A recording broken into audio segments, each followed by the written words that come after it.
Okay, welcome everyone. Dashian Miller here from Warrior Concepts with another one of our Warriors Whiteboard Wednesdays. For those of you who have been sitting kind of waiting for this thing to go live, we normally go live at 3 p.m. I try to be as punctual as possible.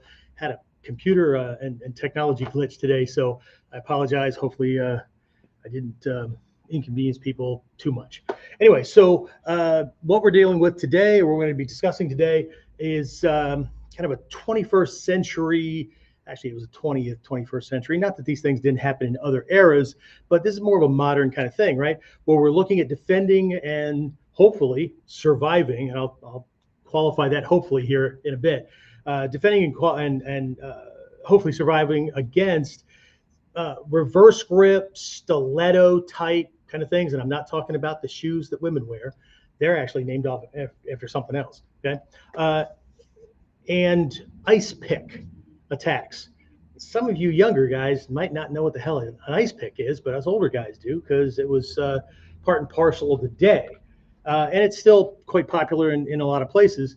And it's not a nickname for a knife or something like that, okay? So I'll talk about those in just a bit, but I have to do this again. I started a couple of episodes ago, and I'm going to do it again. Just a quick reminder that Warriors Whiteboard Wednesday is focused on teaching strategic thinking, tactical operations, those kind of tips and helpful hints that can be applied to any technique across any art to help make things work better, right?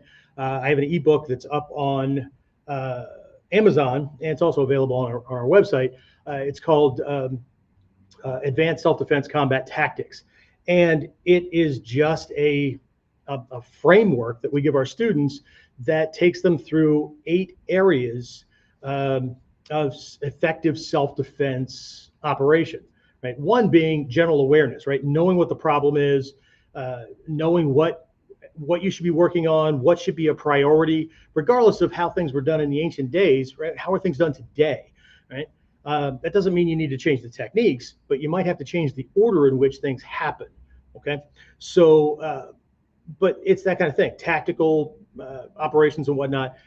This is not the format for me to be the dancing monkey and showing moves, right? That's what we have our Friday virtual class for, that springboards off of this kind of thing. So cutting it to short, if you came here looking for another demonstration of another set of techniques that you can find other people doing on YouTube and many other video directories and repositories, not the place, okay? And I'm probably not your guy. This is for upper, intermediate, and advanced students, or people that want to be there, want to get there, that want to do more than just the moves. They want to understand the why, how to make things easier, how to be more efficient, that kind of thing, and not just learn another trick, okay? So that being said, I'll wait until people jump off. But either way, if I've piqued your interest, then we'll continue on. Now, I have a lot that I'm covering today, so I didn't really put what the actual title is, right? This ice pick attacks and stuff like that, but we're gonna talk about that as we go, okay? So, boy, lots of notes here. Anyway, just a quick reminder, if you're new to this, you'd have to be new to the whole YouTube thing. Anyway, like, share, subscribe, help spread the love. It helps our channel get more reach. YouTube, passes it out to more things. But more to the point, it helps other people that are looking for this kind of information It helps them get it, because YouTube is more likely, or Facebook or whoever, it's more likely to point them at this kind of stuff, okay? And it's not a requirement, right? But I'd appreciate it, okay? So I normally start off with a problem, and so we're going to kind of not hint, but we're going to point at the problem instead of me describing it. So today's lesson actually comes courtesy of somebody that follows me in Israel. He's a martial arts instructor. He's actually in the Bujinkan doing ninjutsu and whatnot. So he has a martial arts self-defense school where he helps people, and he's actually in Israel. I believe he's right in Jerusalem. And so he sent this in as a topic request that he really was focused on this ice pick idea. And for those of you who don't know what it is, it's typically back in the day, there were a wooden handle with just this freaking spike that stuck out of it. And when everybody had to, get blocks of ice and do things with it, chefs and certain people in the food industry probably still know what these things are, right? But it's just a spike. Okay, can you scrape and cut with it? Yeah, you can. However, it's not designed for that. It's designed for chiseling and poking and those kind of things. Okay, so we'll talk about some other things along the way that have to do with that. But Ruben really kind of concerned about this thing, and I guess the colloquial term there for these types of attacks is terrorist, right? Terrorists tend to use them, and again, we're not identifying or picking or whatever. Things tend to get a name because of its prevalence or because of the types of people who use it or whatever, right?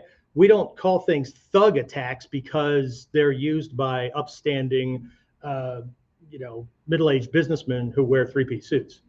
Okay, there's a certain character trait, there's a certain way the person carries themselves, certain lifestyle, certain demeanor, those kind of things, right? So anyway, it was this terrorist style attack, and the reason why he brought it up is because apparently it's actually very prevalent, and because of who is doing it, right? So what it really comes down to is this is just another type of knife defense. Again, I've mentioned this in other episodes, that the way we define anything, okay, will cause us to focus on that, but not just that thing, that way, right? And then not only does it create a goal or something to aim for, it also creates a ceiling. You can only go so far. It creates limitations to what you'll be doing. It steers your training in certain directions, not a bad thing, but that also means it steers it away from other directions, okay? So this still falls under knife defense, but we're going to be honing in on a very specific type of attack, okay? And not just the way the hand moves the weapon, but also the kind of the energy and what's going on in there, okay? Now, could we take that same energy and apply it to slashing attacks and all that? Yeah, okay? But today we're talking about stabbing, and as a matter of fact, since the weapons typically are smaller and lighter, right?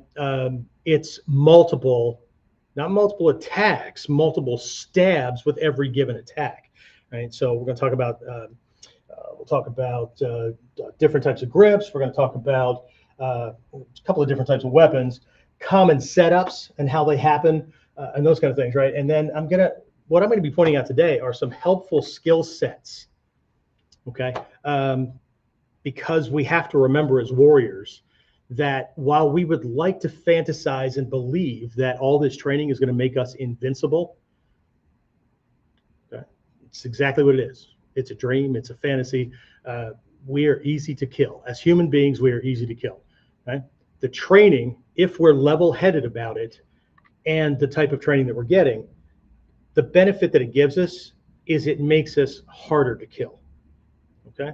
But ultimately, we're easy to kill. Right?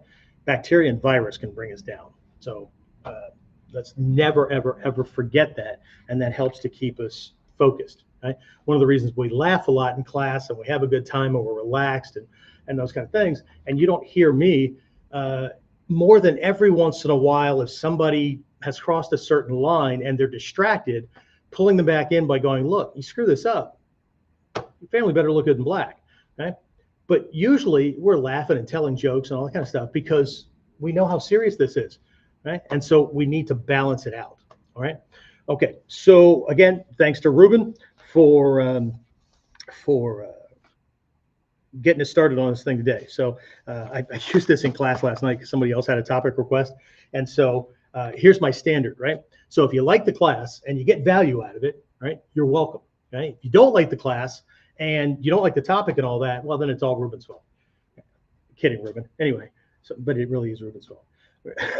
Anyway, all right. So again, I'm covering tactics, I'm covering strategies, I'm covering areas of concern, right? Things that we need to know, or we need to know, we need to know. Okay. So if I go down through this helpful skill sets list, and there's gaps in there, then not only is your training not complete, which is maybe not a problem, okay? But you just have to hope you don't end up in a situation that skill set. The reason I have them on here is because of other things we're going to be talking about, okay? Like attack scenarios, okay? So I'm going to be talking about those kind of things as well, all right? And these things need to be integrated into your training, okay? I'm not telling you how to train. I'm not telling you what you have to learn or what you have to do in your training, okay? It's not my concern. But from somebody who's been in that bubble in multiple scenarios, you know, when I was a cop, people pulling my sidearm and trying to wrestle away from me, and I have to maintain that and not get shot in the process, to somebody getting my weapon and during the wrestling, pulling the trigger because they tried to shoot me in the head and it missed me by a finger's width, to dealing with knife-wielding attackers, to trained killers. I was a counter-terrorist operative back during the Cold War at the end, early to middle 80s. So anyway, so Hatsumi Sensei made this statement a long time ago in a class where he was discussing the importance of getting with and learning from, or at least having conversations with people that have real world violence experience and have survived it. Okay. So his point was to stop looking at rank, to stop looking at belt colors, to stop looking at physique, whatever. Right. Because while these people may be a lower rank in the system you're going through, right, and they may not know the names of all the techniques, there's a whole bunch they don't know. What they do know is how you better be training and what you better be focused on if you're going to be prepared for what they know happens inside that bubble, right? Inside that situation. Okay. So, hearing somebody say, when you're training, the technique is very cold. It's not the fight. The technique, even when you're sparring, the dojo, even the sparring, not the fight, right? Because there's only so far you're willing to go.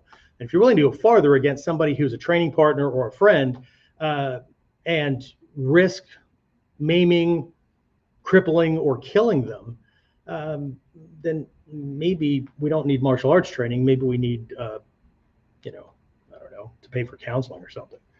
Anyway, so let's just move on. Okay. So again, remember, I'm going to be doing some technique examples pulled from some of these things during the Friday virtual training. So if that's something you're interested in, then by all means.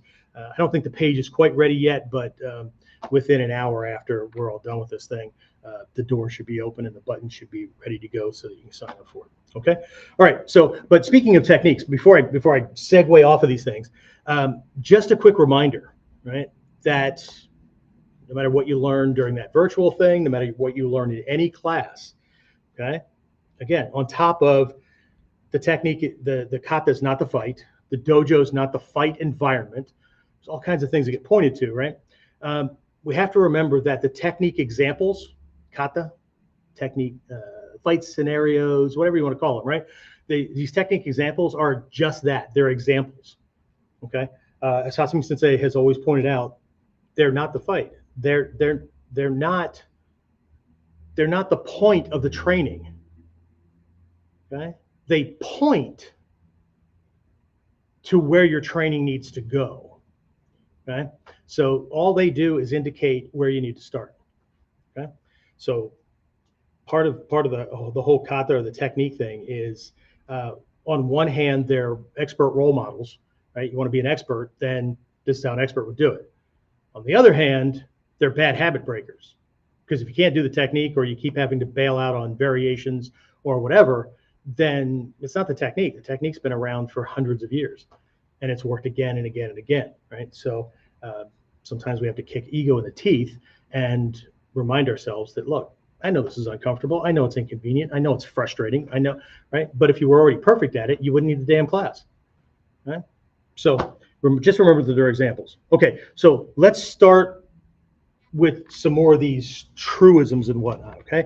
We're going to talk about 3 what I call non-negotiable, I'm going to call them rules for self-defense, because people tend to see rules as, right, this is a set in stone kind of thing, right? You break it, there's punishment, okay? So you might call them something else. You might call them ideas, guidelines, suggestions, but you know what? In the West, that would work if we were in Japan, okay? But in the West, if I were to call them suggestions, people think that that's an option. In Japan, because of the way they speak to each other, to avoid being harsh, they don't give commands as often as they give suggestions. But everybody knows, just like all my vet friends who've been in the military, right? That leader, that commander, that sergeant, whatever, doesn't matter if they're polite about something, tell you to go do something, or hey, we need to get that done by 5 o'clock, okay? Or they say, go do this thing, that's an order. All of those are orders, okay? In Japan, see, Shrey Sensei always says, good ninja idea. I think that's why 75% of the students that hear what he has to teach don't do it, because it was an idea, right? But it's not their way to say, if you want to get this right, if you don't want to die, if you want to learn what you're here to learn, do this thing. The Japanese typically don't do that. Hatsu Sensei doesn't do it, whatever, right? So you have very few people who are going to do it. Yeah, some people are going to do it because they're just going to do it, right? Teacher said, whether they said suggestion, idea, or do it, they're going to do it, okay? But there's a good portion of those people who aren't ignoring it that still think it's, so they'll get around to it, or, we'll cross that bridge when we get there. You know that phrase here in the West, that we'll cross that bridge when we get there. Okay? Usually people don't give themselves enough time to prepare for the bridge, because you need to prepare before you can see the bridge. Otherwise, by the time you get to the bridge, or by the time you can see the bridge, it's too late to start training. Okay? You got what you got. Okay? We call that universal justice. Okay, so 3 rules, right? I would like to say they're in no particular order, but to me they are. Okay, so first one, I'm going to paraphrase. If you don't have to engage with a knife-wielding attacker, don't. Okay, rule number 1, if you don't have to. Look, knife defense is very, very difficult, right? It is not as easy as the techniques make it look. Okay? There's way too much shit going on. There are emotions involved, all kinds of things, right? So it's very, very difficult. And the type of attacks we're going to be approaching today, even more so, okay? So if you don't have to, if you can haul ass, grab the family, go, whatever, okay? Don't. So that being said, everything to follow is based on I couldn't, or because of the situation and who I was protecting and the environment and all kinds of variables, right? I chose to have to step in, right? My police officer students, security, soldiers, whatever. You usually don't have the option to cut and run. Okay, makes us look bad. But the other situation too is they might already be in front of you, or I'm going to point out a couple of scenarios today where you can't run. You don't want to be there.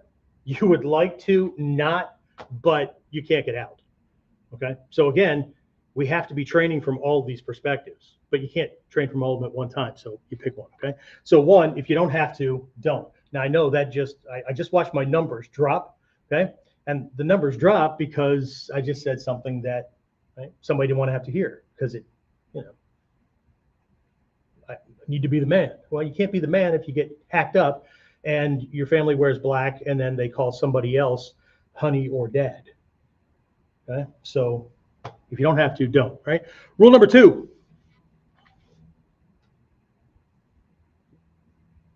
You will get cut or stabbed. Just make that assumption. If you don't, thank whatever powers that you believe in, or the universe, or I don't know, your imaginary friend, whatever. Okay, but assume that you will get cut. Okay, and the more you can do that in training and get your head out of, well, he has a training knife. Right? Most people don't treat a training knife or a training tool at all nearly the same way they would a real thing. And that's sad, because that training knife is a surrogate. It's a stand-in to allow you to live through mistakes that you wouldn't live through if you were dealing with the real thing on the street. So when we're doing weapons training, that's why we slow down and then slowly bring the speed back up. It's because a Boken, I know how these, what are they, SCA guys and the reenactors and all that kind of stuff, right? My favorite weapon's a Boken. I know Musashi used Boken, right, and won, except he was an accomplished swordsman, and he did it to give himself a damn challenge. Not because he just picked it off the wall and went, well, of all these, I know he's attacking me with a razor blade, but I'm going to use a stick. Right? Didn't work out that way. Okay? A Boken is a sword. It's not just shaped like one. Right?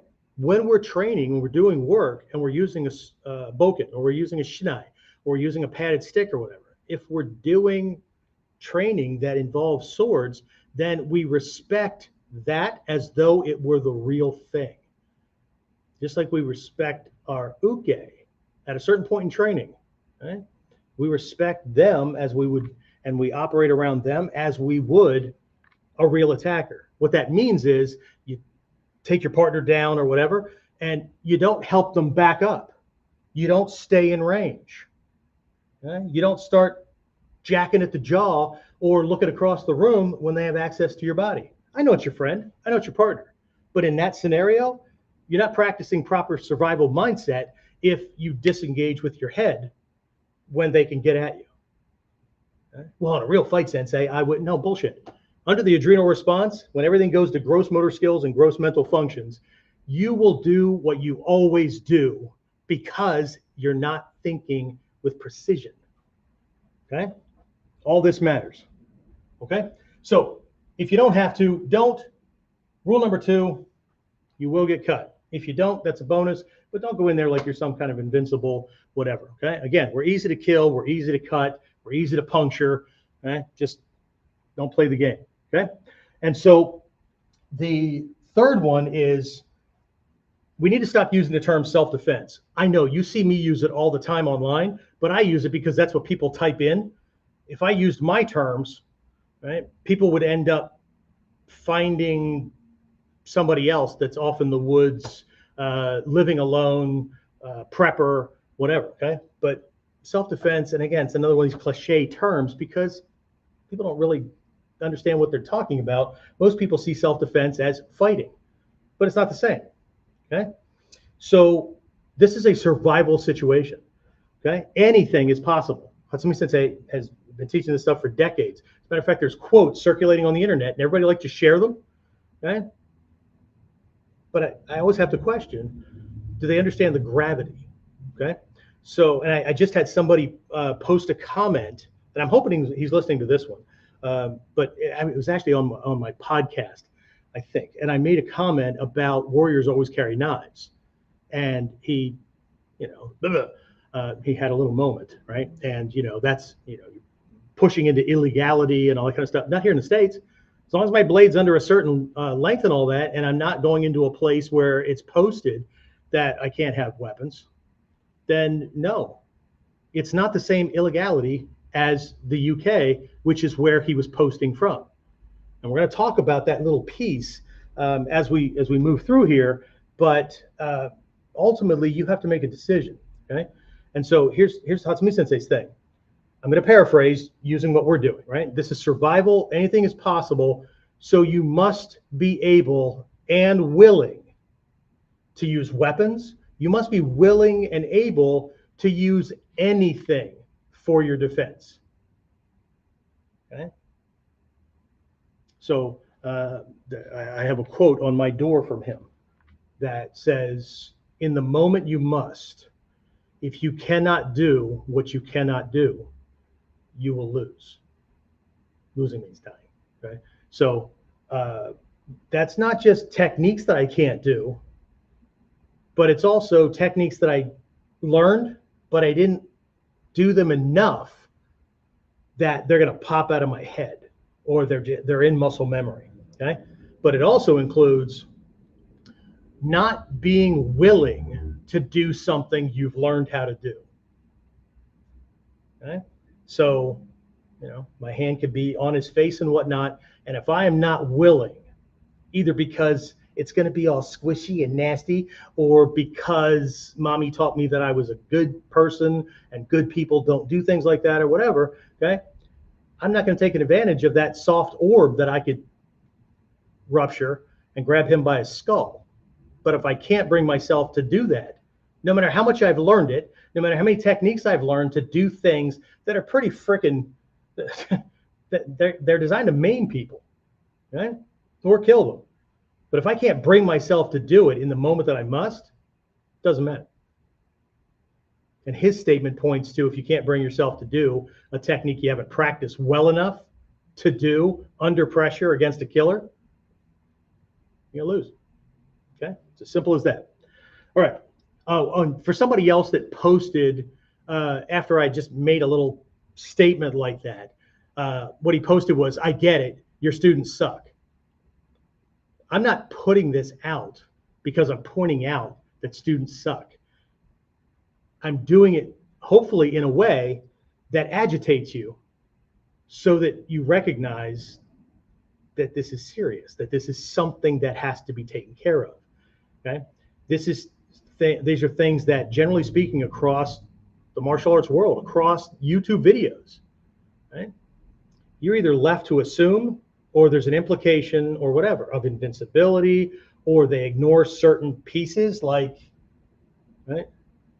Do you know the number of videos that I've watched for night? Well, I don't binge watch YouTube, but when I do go and do research on different variations of a certain technique or whatever, do you know how many instructors I see that have videos out that don't lead off with that?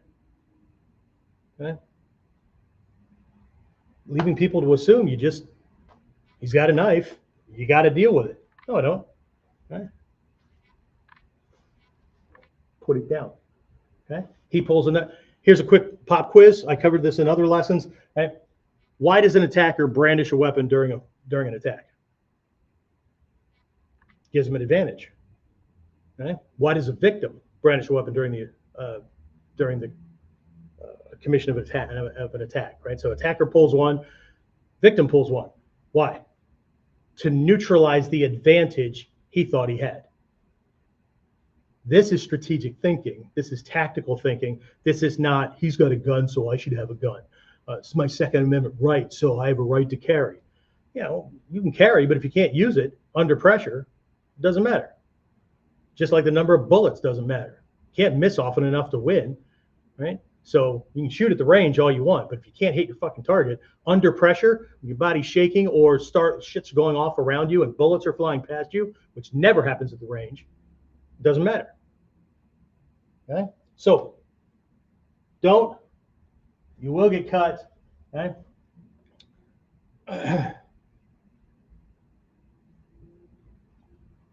I'm just going to write, you must be willing to do whatever needs to be done. Okay? Because at least in the laws where I live, if he brandishes a knife, and I believe that I am in jeopardy of serious bodily harm or death, all that's required is I believe that I can shoot him. And yet people want to argue all the time, I can't shoot him because he doesn't have a gun. That's not a prerequisite. right?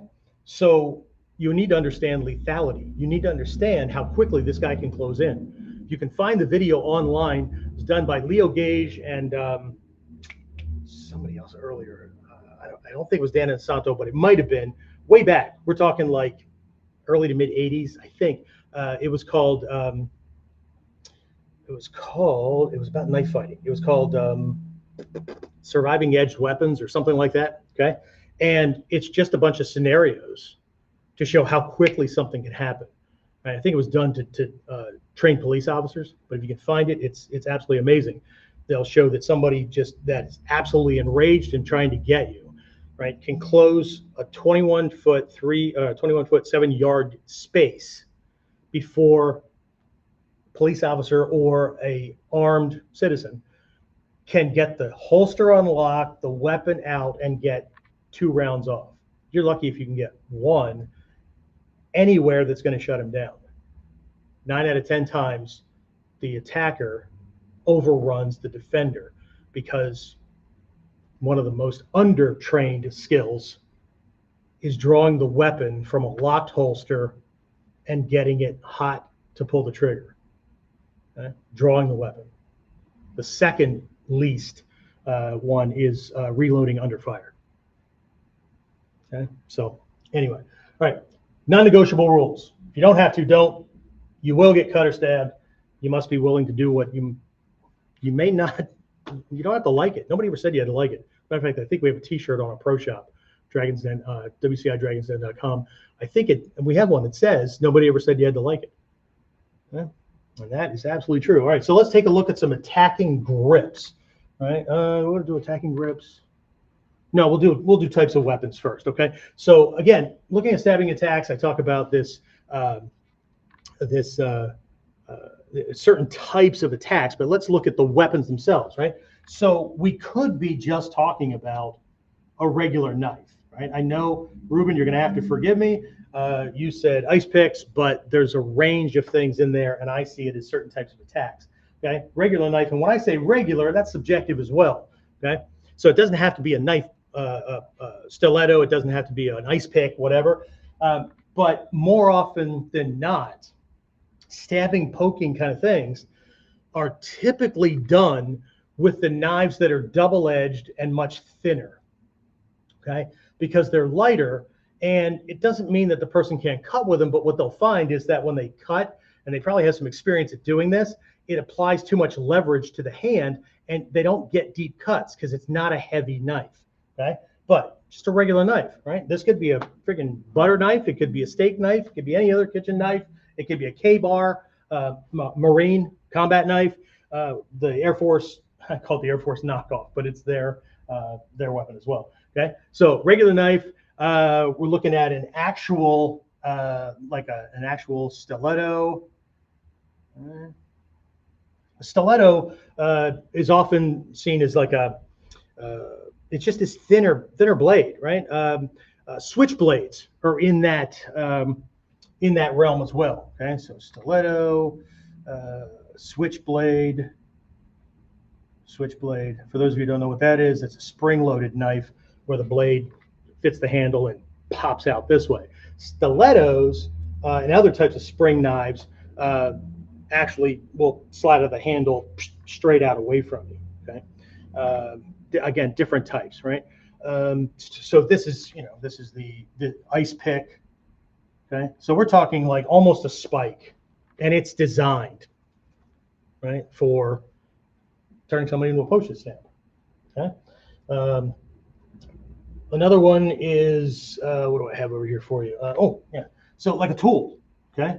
So screwdriver. My friend from the UK wanted to point out that carrying a blade, right, that's illegal and all that, except that people, even in his country, have access to all kinds of shit that can be used just like blades, right?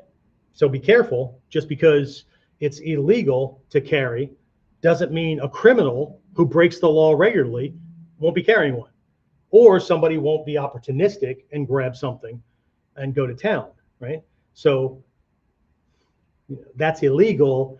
I can't carry, so I'm not going to do any knife training. I used to have students that would come down from Canada to do shuriken training and do gun training and whatnot with me, not because they were going to go home and hide shuriken or buy a gun and squirrel it away and stuff like that, but they were also learning gun disarms. So the criminal brings one, I disarm him. Do I know how to use this damn thing? And can I use it effectively? Same thing with shuriken. I learned how to use shuriken, but back home, it might be a drink coaster. It might be an ashtray, if they even exist anymore. It might be anything that's like that I can throw, right? Have I learned to be accurate with these kind of things, right? Ninja need to think outside of the box, right? We need to think in areas that most people are told you can't go there, and they comply, okay? Right? So just make sure that you're not operating in a way that at the end of it all, right, you shouldn't have these words on your tombstone. I'd have defended myself more effectively, but what I had to do was illegal. Okay. All right, and then last one I'm going to write down here is pointed stick. Right. Pointed stick. I'll put my little etc. down there. Everybody wants to laugh at the pointed stick. Okay? How do you defend yourself against the pointed stick? Man has been stabbing each other with pointed sticks for a long time. We just tend to call them arrows or spears or whatever, but it's a pointed stick. But it doesn't have to be that. It could be anything that's tapered, right? I've seen people stabbed with freaking chopsticks. Okay? So I don't laugh at this stuff. Okay? We need to recognize that there's certain ways that this type of weapon shows up.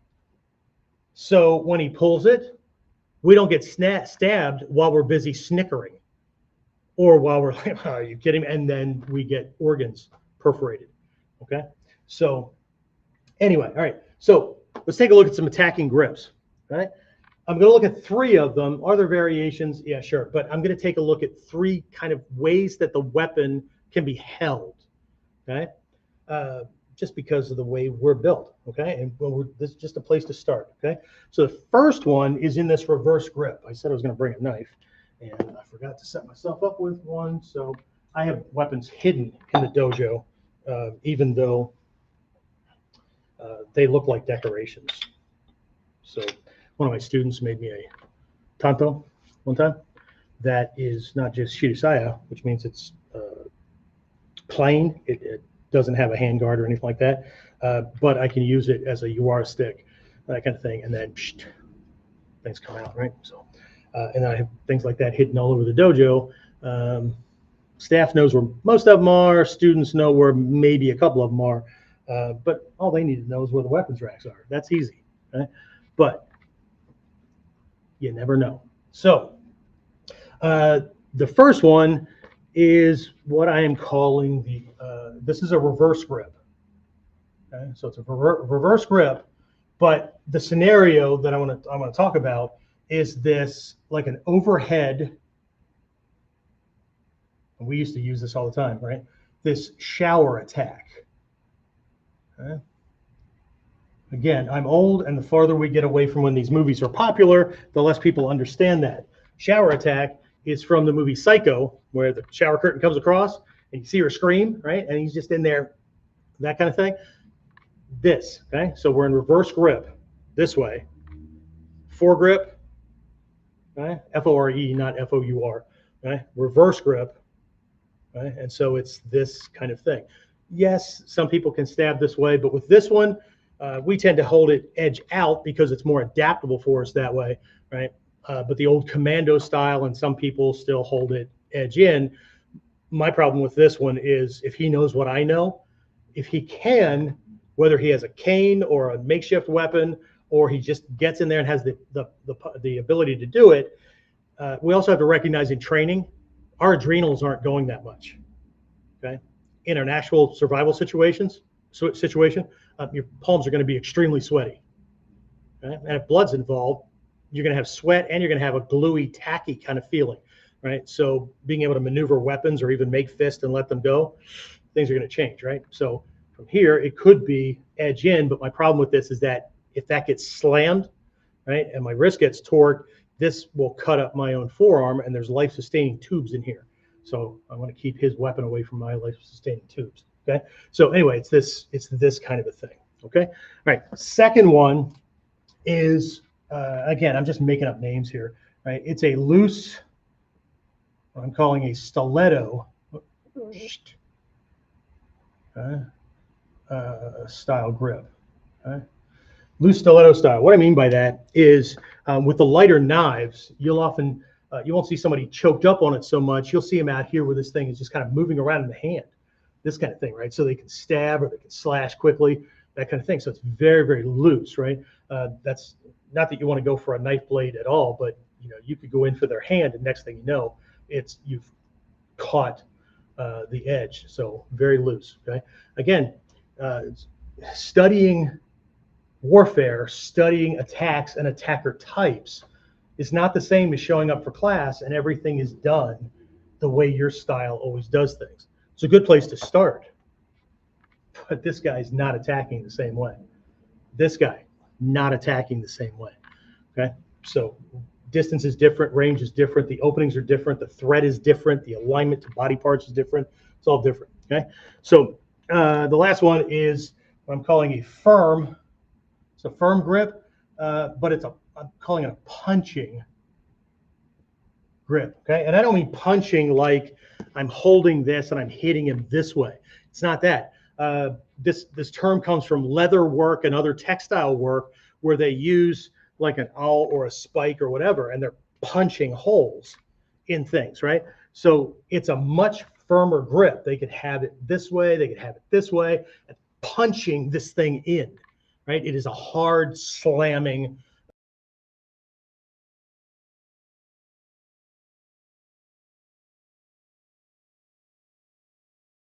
All right. I don't know if I have to repeat that or not, but I just got a little warning that we lost connection, but it's been restored. So anyway, so again, firm grip, just in case I lost something, firm grip, and they're punching it into place because they're looking for depth. This loose one, they're going to be poking a whole lot, but it doesn't get the same kind of depth.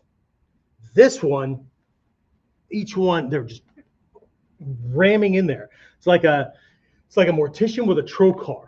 You know what trocar is? Okay, it's something they insert through the torso on a cadaver, on a body that they're prepping for a funeral, for a viewing, before embalming, and it's this thing that it's really long and it reaches up. It'll get the heart and the lungs and things like that. And what they have to do is they have to pierce and break up the organs before the embalming, because if the body during putrefaction or rotting and things like that, right, during the breakdown of things, right, they will bloat and the body will rip open.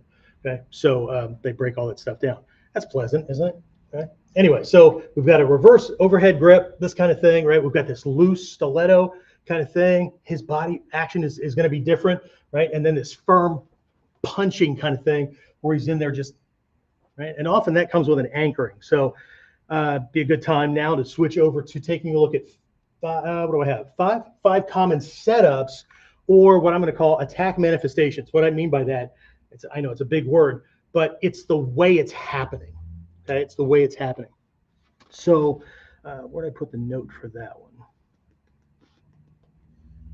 one? Maybe I didn't copy it from my one set of notes. All right, so these attacks, right? This one, the one with the stiletto, this kind of thing here, tends to be the most surgical and the most, I'm going to call it the lightest, the nicest. Okay? Not that any of them are nice. But what's happening here is the concern and the training that you do has to get past just avoiding a knife, just dealing with a cut or a stab or this person's alignment, okay?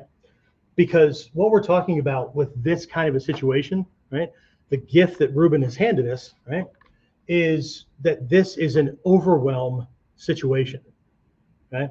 There's a lot of rage and intensity, and if you're not used to that, right, you're that fight, flight, or freeze. And some of these you might have flight as an option, but in several that I'm going to cover here, You don't. And what ends up happening is this freezing kind of thing. Way too many people say fight or flight. It's not fight or flight. It's fight, flight, or freeze. And freeze, you still got all that energy but it's just going in so many different directions that it actually locks you in place.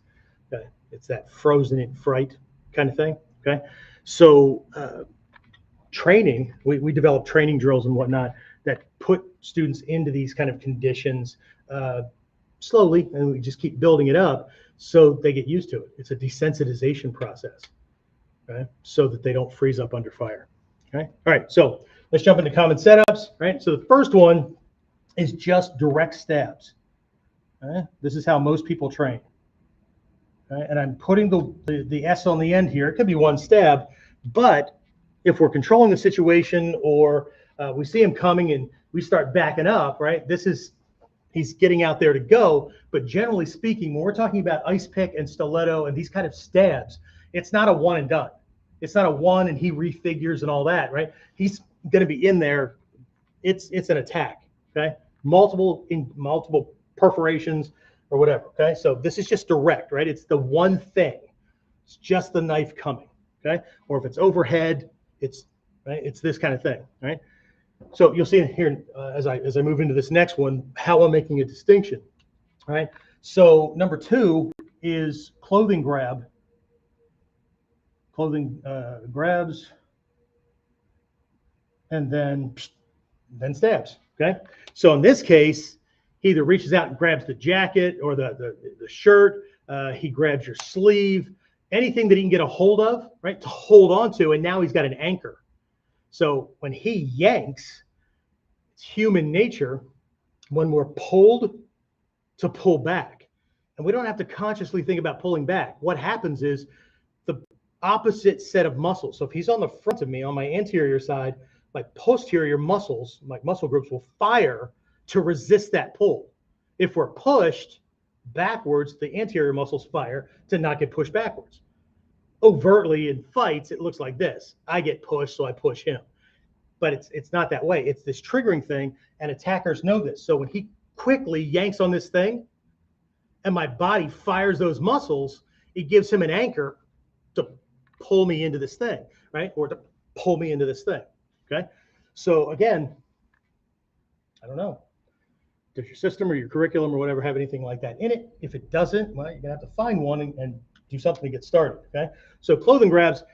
Next one, the big one that I'm thinking of at the moment is they grab you behind the neck, right? But it could be any other body part, okay? To do the same thing. Could be hair.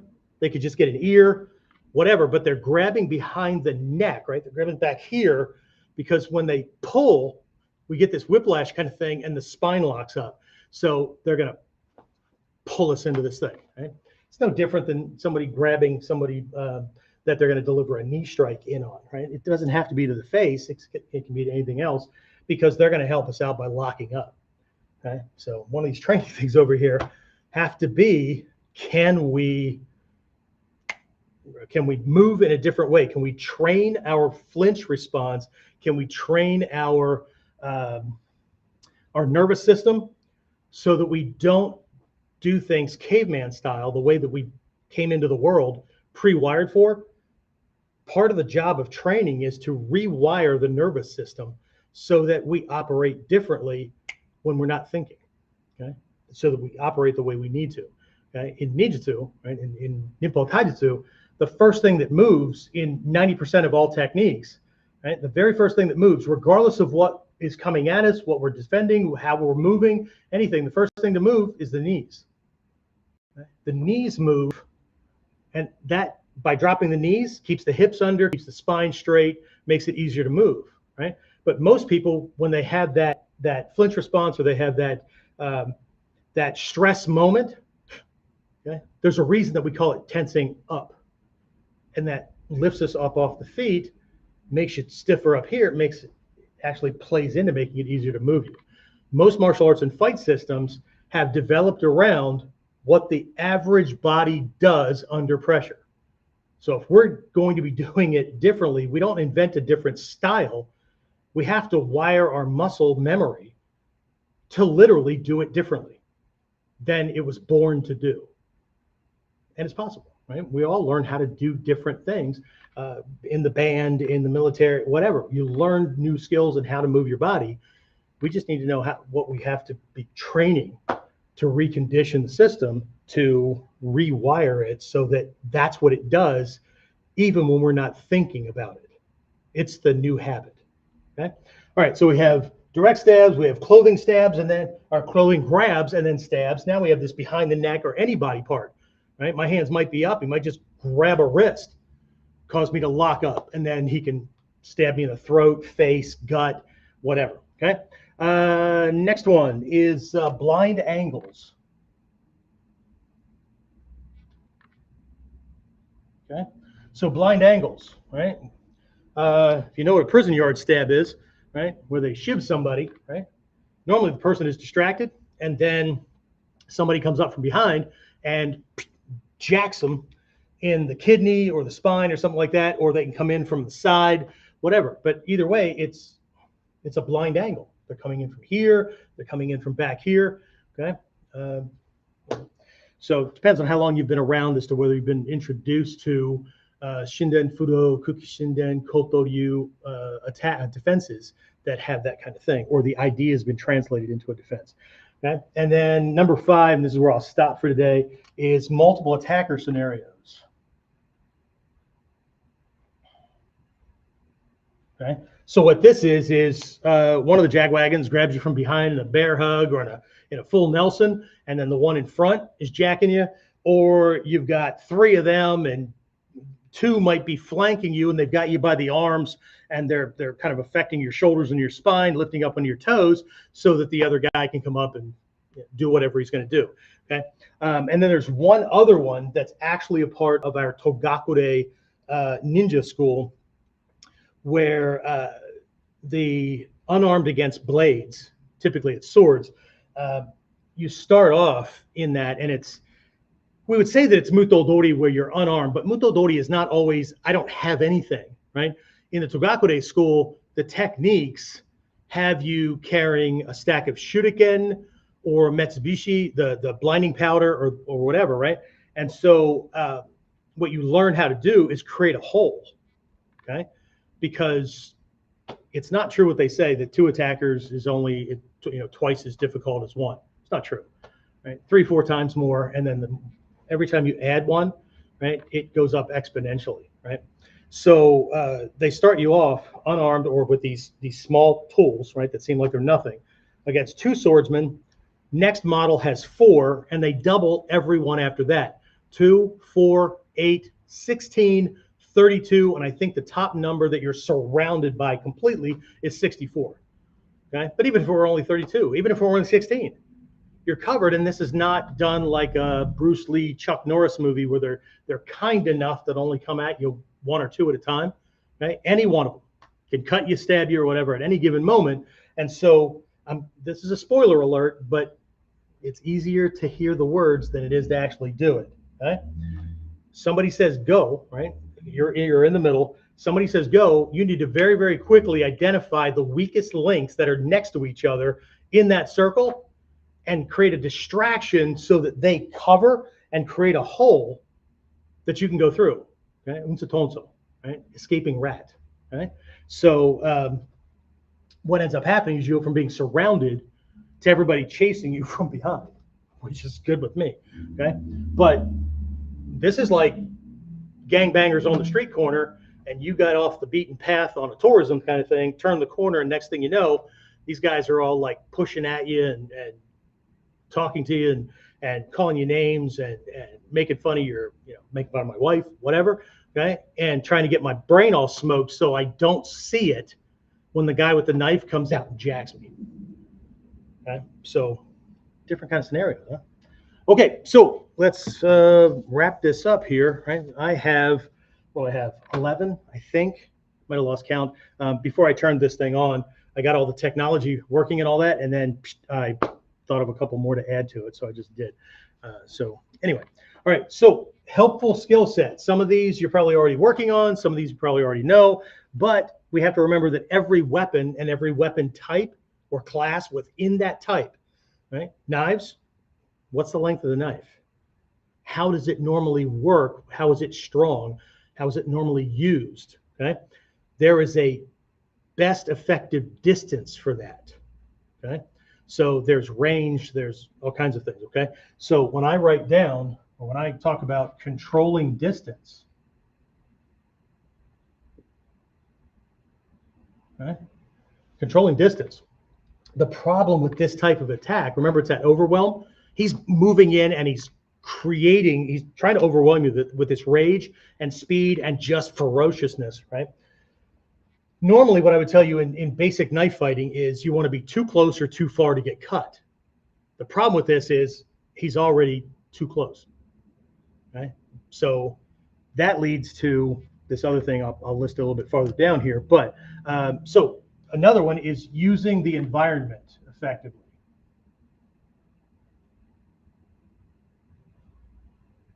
Okay, using the environment effectively.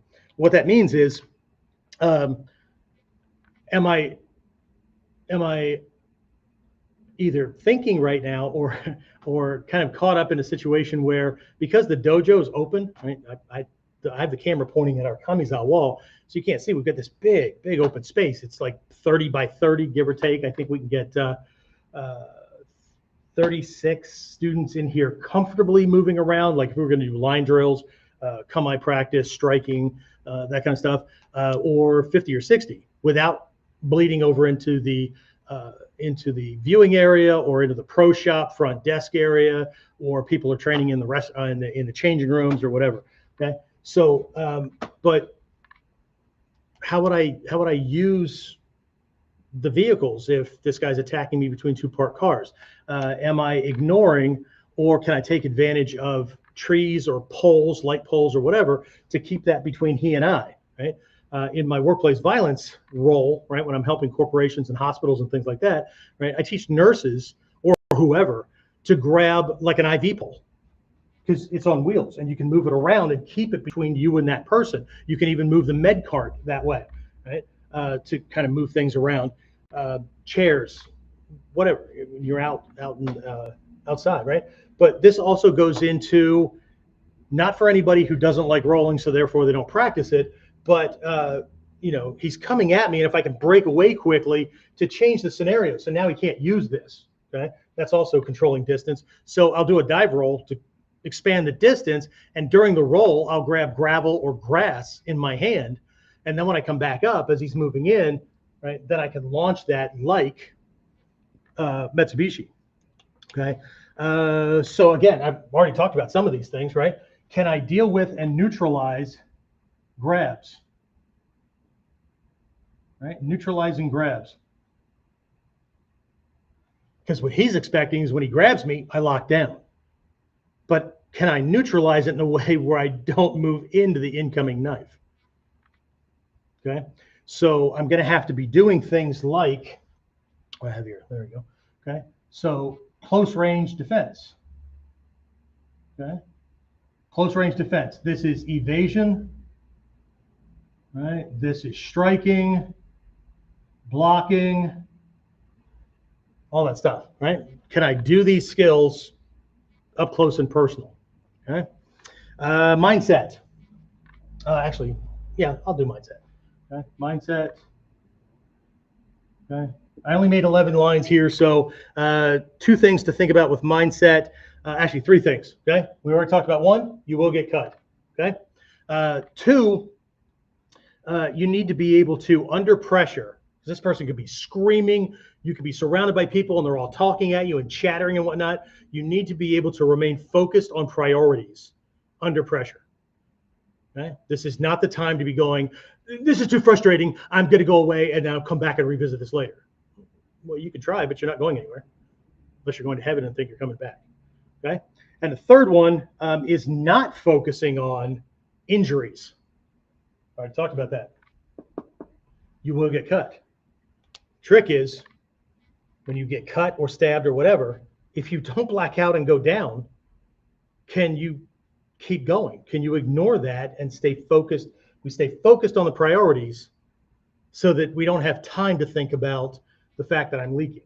I need to finish this quickly. which is why we also don't fight based on the idea that we're going to have multiple 2-minute or 5-minute rounds. Okay, so I want to make sure that that I finish this thing quickly. Hopefully 4 moves or less, 10 seconds or less, because that's all the glycogen you have in your muscles to go fast. Okay? So I want to be able to do that, because then I can go get patched up and get my holes corked up and you know. Okay, but if not, you know, take as many of the motherfuckers with you as you can. Did I just say that? I think I did. Anyway, all right. So number next, the ability to create and use makeshift weapons.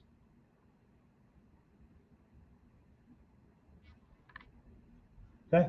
Just because the item is illegal where you live doesn't mean that there aren't things like it laying around. Okay. Can't carry my cane around because I don't have a letter from the doctor that says I'm crippled and I need a cane. And my jurisdiction, because I'll go to jail. Well, okay, I get it. Right? I don't want to go to jail either. Right? But there's a hammer laying right there. Right? Or I'm carrying a book, or I'm carrying a clipboard, or I'm carrying my laptop. You know how much my laptop cost? More than you're worth? Okay? Just checking. That's why God made insurance. Okay, so makeshift weapons, right? Being able to make these things and apply them, but also in this realm, I'm not going to add anything more here, but in this, it's also things like being able to do knife defense, okay, with weapons. Okay, can you do knife on knife? Can you do cane or hanbo, short stick, asp, whatever, on knife, whatever. Okay. Belt, flexible weapons, right, against the knife. Okay. What else do I have in here? Let's see. Again, I don't have the space on here to add it, but yeah, I do. I'll add this one. Okay. I'm going to put 2 on one line: bone breaking and Kyusho. Okay. Just because I'm anal about this, Kyusho is not pressure points, although it includes pressure points. Everybody thinks that it just means pressure points. Okay, Kyusho means weak points. Okay, so there are weak points in your body that must be struck to have an effect. Other ones can be scraped or pinched, that kind of thing. And yes, there are some that need to be levered. Okay, but it's not just pressure points. Okay, so bone breaking, right? When you strike, do your strikes have bite? My mod 3 people right now are they're taking turns, right? Somebody's holding up a shinai or a boken this way, and they're practicing to condition their knife hands to strike that, to get the tip to go at least horizontal, if not hit the floor, right? Because your strikes need to have bite. Every strike needs to be conditioned so that it can be the only one that you need. At any point in that kata, there's the opportunity to finish things. Okay, there's a kata in the Gyokoryu called KO. Okay, KO. Here's where the dancing monkey does things. It's double grab or kumyuchi or whatever, right? So we bash these arms off of us, which kind of causes him to stop, right? While I'm stepping back, right? So I take this leg and I step back here, right? And then I think I break it off and I kick him. That's what I do. Break it off and I kick him, but he drifts back and then he comes back in. So I catch this and then I cross shito. For all the people who say we don't do cross punches, cross shito to his neck, and then I kick him away. Okay. Often people think about the whole kata, and so the shuto is seen as just a way to stall him, okay, to set up the kick. But the reality is that the uke and the gash is done in a way that should stop the fight, okay? Because I might have a knife or a sword in my hand.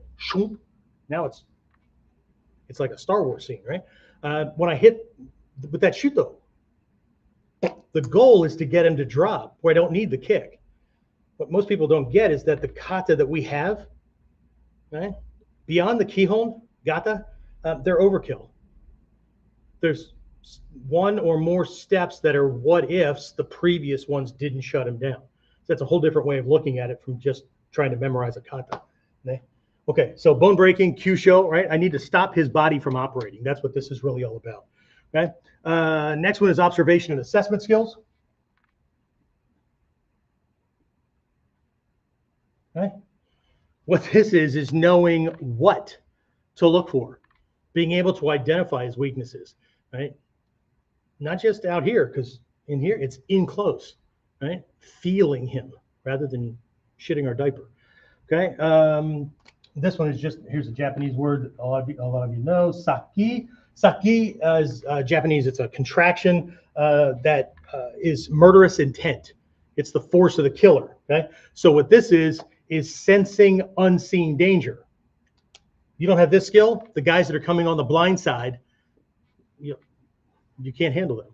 Okay? So this is obviously beyond fifth dan stuff, as long as the person who passed their fifth dan test isn't resting on their laurels and seeing that as an accomplishment. It is, but it's actually a gateway. Fifth dan is a bridge between the introduction to sensing danger and being able to move without winding up. You can just go. Okay? It's the introduction to knowing the difference in the mental faculties between actually sensing danger that's coming at you and paranoia. Okay, so saki, right? Sensing unseen danger. And then let's see, multiple attacker scenarios. I'll give you a couple of these things. Being able to handle multiple attacker scenarios. So it's, I know I talked about it before, right? Handling multiple attackers, and I described multiple attackers and different types of scenarios. It's 2 on you, 3 on you, or whatever. Okay. What we're looking at here is understanding tactical positioning to use each against the other. Okay, or against the others. Okay, and again, there's that Togakure thing where I'm gonna only attack 2 of them. I need to lock them down so that when I run between them, they're not functionally able to get at me, and everybody else is farther and farther away.